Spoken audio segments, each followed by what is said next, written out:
Greece में एक पुरातत्व साइट पर खुदाई के दौरान कुछ बेहद रहस्यमयी मूर्तियां मिली थी। अंतर्राष्ट्रीय आर्कियोलॉजिस्ट इसे आज तक की सबसे बड़ी सफलता मान रहा था। ऐसा दावा किया जा रहा था कि यह मूर्ति गॉर्गन मिस्टर मेड्यूसा की है। मेड्यूसा का नाम सुनकर आज तक सुनी हुई सारी रहस्यमयी कहानियां एक फिल्म की तरह मेरे दिमाग में चलने लगी। मैं किसी भी तरह भारत की ओर से ग्रीस जाकर उन मूर्तियों को देखना चाहता था। मेरी कल्पना से भी परे सचमुच मुझे ग्रीस जाने और साइट पर अपनी रिपोर्ट बनाने के लिए इंडियन गवर्नमेंट राजी हो गई थी। मैं और मेरी पत्नी राशि ग्रीस जाने के लिए जैसे ही घर से निकले, हमारा पालतू कुत्ता ब्रूनो भयानक आवाज में जोर जोर से रोने लगा। मेरे आजूबा कहा करते थे कि जानवरों के पास कुछ विशेष शक्तियां होती है जिससे वे आने वाले खतरे को भांप लेते हैं। ब्रूनो को शायद हमारे ऊपर आने वाले संकट का आभास हो गया था, लेकिन हम इस समय ज्यादा सोच पाने की स्थिति में नहीं थे। ब्रूनो को मेरी मां को सौंपकर हम ग्रीस की यात्रा पर निकल गए। ग्रीस पहुंचकर मैंने जैसे ही उस मूर्ति को देखा, मैं सन्न रह गया। ये कोई मूर्ति नहीं थी, ऐसा लगता था जैसे कोई जीवित इंसान चट्टान में समा गया हो। मूर्ति की बड़ी बड़ी आंखें खुली हुई थी, जैसे किसी को घूर रही हो। चेहरे पर विस्मय के भाव आकर ठहर से गए थे और सर पर बालों की जगह असंख्य सांपों की आकृति बनी हुई थी।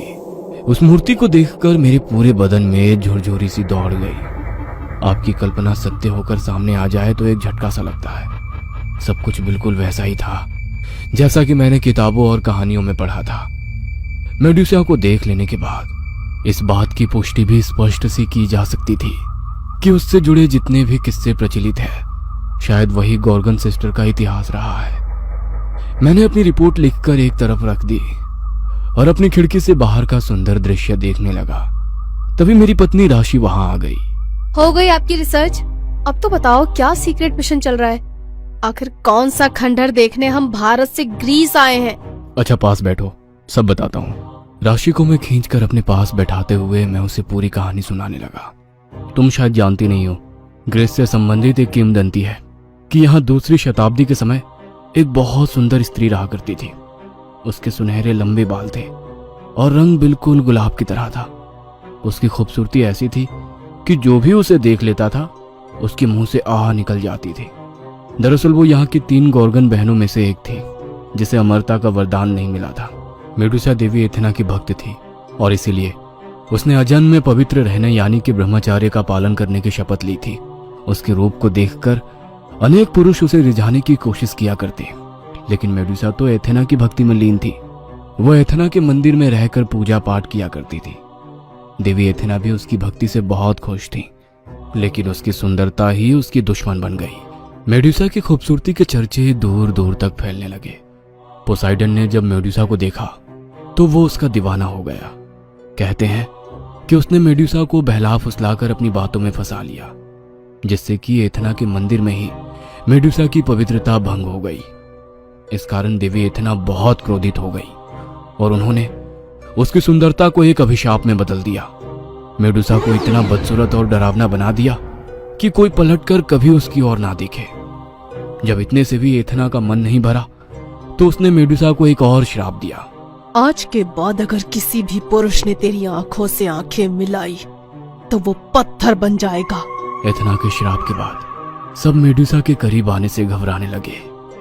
मेडुसा के सर पर भयानक जहरीले सांप फन निकाले दिखाई देते थे। उसका चेहरा गहरा हरा और भयानक हो गया था। उसके दांत भी भद्दे और टेढ़े मेढ़े हो गए थे। अब वो एक सुनहरे लंबे बालों वाली सुंदरी की जगह एक डरावनी भद्दी राक्षसी लगने लगी थी।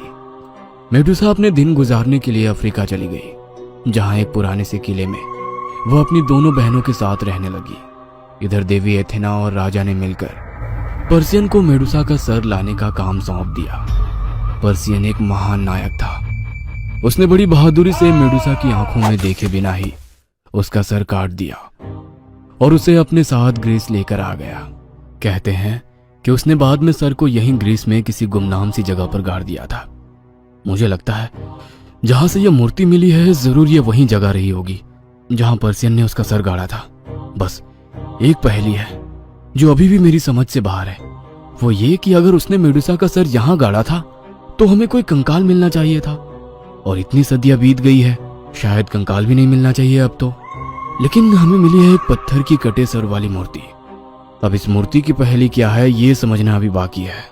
शुरुआती कार्बन डेटिंग से ये तो कंफर्म हो रहा है कि ये मूर्ति है तो दूसरी शताब्दी की ही, यानी कि हम सच के बेहद करीब है। मैं अपनी लौ में बहता हुआ अपनी पत्नी राशि को पूरी कहानी सुनाता जा रहा था। कहानी सुनाते हुए मैं कहानी में इतना खो गया था कि मैंने एक बार भी पलटकर राशि की ओर नहीं देखा था। मैंने एक बार भी महसूस नहीं किया कि राशि के हाव भाव कुछ बदल गए।